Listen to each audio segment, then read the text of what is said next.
Qimmat chekka loyihalarni sotish, переговор qilish, amaliyot qilamiz, ya'ni mijoz bilan qanaqa qilib gaplashamiz, biznesmenlarni qayerdan topamiz, shu narsalarni hammasini ko'rib chiqamiz. Proyekt olganingizdan keyin biz amaliy qismiga o'tamiz. U yerdan nima olish kerak? Instagram profillarni qanaqa qilib to'g'ri upakovka qilish mumkin? Joylar soni cheklangan. Kursda ko'rishguncha, Xudo xolasa sizga ham Instagram orqali $1000 dan oshiq pul topishingizga yordam berishga men tayyorman. Faqat Assalomu alaykum hammaga, yaxshimisizlar, charchamayapsizlarmi? Bundan oldingi ikkita video darslikda men shogirdlarimning natijalarini ko'rsatdim. Ya'ni shogirdlarim aynan mana shu Instagram orqali qanaqa qilib pul topayotgani va qancha pul topayotganini ko'rsatdim. Undan keyingi videoda bo'lsa, qanaqa qilib siz mana shu Instagramda mijozlar topishingiz mumkin, mijozlar bilan qanaqa qilib gaplashasiz va shu narsalarni ko'rib chiqdik. Endigi darsimizda bo'lsa, biz umumiy o'zimizni kursimiz haqida gaplashamiz. Ya'ni siz ham meni shogirdlarimga o'xshab pul topishingiz uchun, meni shogirdlarimga o'xshab o'zingizni xohlagan vaqtda, xohlagan joyingizda ishlab, xohlagancha daromad qilishingiz uchun nimalar kerak bo'lishini o'rganib chiqamiz va kursimizda bularni qanaqa qilib to'g'ri yo'lga qo'yganimizni sizlarga tushuntirib bermoqchiman. Xo'p, kursimiz davomiyligi 2,5 oy hisoblanadi. Xo'p, bu 2,5 oy vaqt davomida siz nimalarni o'rganishingiz mumkin bo'ladi?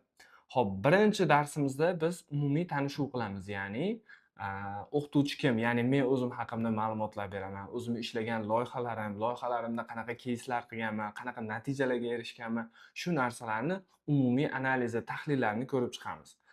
Undan keyin bo'lsa, o'quvchilarimizni A tochkasini va B tochkasini aniqlaymiz. Bu nima degani? Aytaylik, siz Yandexda uyingizdan maktabingizga yoki o'qishingizga bormoqchisiz. Sizni bormoqchi bo'lgan manzilingiz aniq. Biz ham kursda xuddi shunaqa qilamiz. Ya'ni hozirgi holatimiz qanaqa? A tochkamiz, B tochka biz bormoqchi bo'lgan holat. Ya'ni masalan biz mana shu kursdan keyin nechta pul topmoqchimiz. Ana shu narsani maqsad qilib qo'yamiz va ana shu natijaga chiqishimiz uchun bizga nimalar kerak bo'ladi va nima qilsak biz ana shu pulni topamiz degan narsani o'rganib olamiz, Xudo xolasa. Ya'ni birinchi darsimizda umumiy tanishuv va A tochka, B tochkamizni aniqlab olamiz. Xo'p, undan keyingi darslarimizda bo'lsa, metrikalar bilan ishlashni o'rganamiz, content marketing bo'yicha tanishamiz. Instagram profillarni qanaqa qilib to'g'ri upakovka qilish mumkin? Ya'ni sizni profilingizga kirgandan keyin odam u yerdan nima olish kerak yoki sizga odam nima uchun obuna bo'lishi kerak? Shu narsalarni qanaqa qilib to'g'ri qilish mumkinligini ko'rib chiqamiz. Xo'p, undan keyingisi bo'lsa, bizda sotuv qismiga kelamiz. Sotuv qismida nima? Siz o'zingizni xizmatingizni qanaqa qilib mijozlarga sotishingiz mumkin, qanaqa qilib qimmat chekka loyihalaringizni sotishingiz mumkin degan narsalarni o'rganamiz. Ya'ni endi biz 2 hafta davomida proyekt olishni boshlaymiz.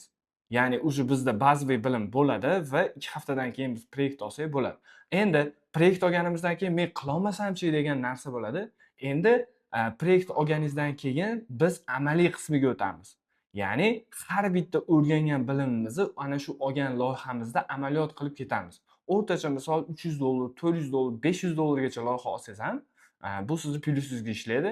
Undan tashqari o'zingizni kundalik xarajatlaringizni qoplashi uchun ham ancha plyus bo'ladi. Undan tashqari kursda siz o'zingizga portfolio tayyorlab ketasiz. Ya'ni kursni tugatdingiz, tugatib chiqqaningizdan keyin sizni o'zi qo'lingizda portfoliongiz tayyor bo'ladi. Xo'p, qimmat chekka loyihalarni sotish, переговор qilish, amaliyot qilamiz, ya'ni mijoz bilan qanaqa qilib gaplashamiz, biznesmenlarni qayerdan topamiz, shu narsalarni hammasini ko'rib chiqamiz. Undan keyin content marketingga o'tamiz. Ya'ni content marketingda nima? Qanaqa qilib referenslarni topish mumkin, qanaqa qilib million prosmotrli yoki uchadigan videolarni tayyorlashimiz mumkin. Ana shu videolarni ideyalarini qayerdan topamiz, qanaqa content rejalar tuzamiz, qanaqa rubrikalardan foydalanamiz, qaysi content bizga ko'proq podpiska olib keladi, qaysi content olib kelmaydi. Shu narsalarni hammasini analiz qilish, chiqargan videolarimizni qanaqa rezultat olib kelayotgani, u bizga rezultat olib kelyaptimi, olib kelmayaptimi? Qanaqa qilsak yaxshiroq rezultat qilishimiz mumkin ana shu video orqali degan narsalarni analizlarini to'g'ri qilish, profillarni to'g'ri analiz qilishlarni hammasini o'rganib chiqamiz. Undan keyin bo'lsa bizda auditoriya moduliga kelamiz. Ya'ni auditoriya, maqsadli auditoriyamiz bu. Bizdan mahsulot yoki xizmat sotib olishga ehtiyojmand bo'lgan odamlarni qanaqa qilib topamiz, ularni aniqlaymiz, ularni og'riqlari, muammolarini qanday topamiz, shu narsalarni o'rganib chiqamiz. Undan keyin bo'lsa, Ads Manager, ya'ni Facebookka o'tamiz. Facebookda biz professionalniy target reklamasini qanaqa qilib yoqishimiz mumkinligini o'rganib chiqamiz. Ya'ni Instagramda Reels ko'rayotganimizda, story ko'rayotganimizda chiqib keladigan reklamalarni bu hammasi target reklamasi deyiladi. Sizni ana shu narsaga qiziqishingiz borligi uchun u reklama sizga chiqadi. Shuning uchun ham bu target deyiladi. Target o'zi inglizcha maqsad, ya'ni maqsadli auditoriyaga qaratilgan reklama hisoblanadi. Bu narsani professional darajada o'rganamiz. Undan keyin bo'lsa, copywriting bo'limini o'rganamiz, raqobatchilarni analiz qilish, shaxsiy brend qurish, fundamental marketing bilimlarini o'rganamiz, strategiyalarni ishlab chiqish. Ya'ni har bitta ishni boshlashdan oldin siz aniq konkretniy reja qilib olishingiz kerak. Ana shu reja asosida ish qiladigan bo'lsangiz, siz qanaqadir natijaga erishishingiz mumkin bo'ladi. Shuning uchun ham strategiya kerak bo'ladi. Ya'ni siz qayerdasiz, qayerga bormoqchisiz? Mana shu joyga borishingiz uchun nima yo'llar kerak bo'ladi yoki nimalar kerak bo'ladi sizga?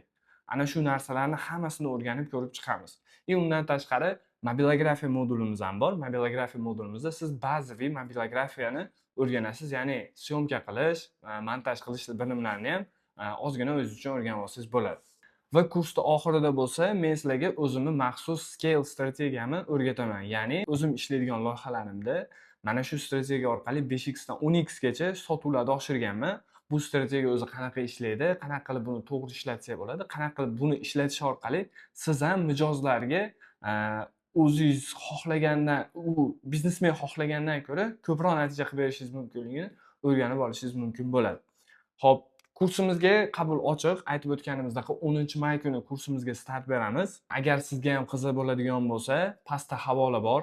Ana shu havola orqali yoki bo'lmasam botimizga qaytsangiz, botimizda ana shu kursga qo'shilish degan knopka kelgan avtomatik sizga. Shu orqali kursimizga qo'shilishingiz mumkin. Aytib o'tganimizdek joylar soni cheklangan. Atigi 20 tagina odamni qabul qilamiz ushbu kursimizga.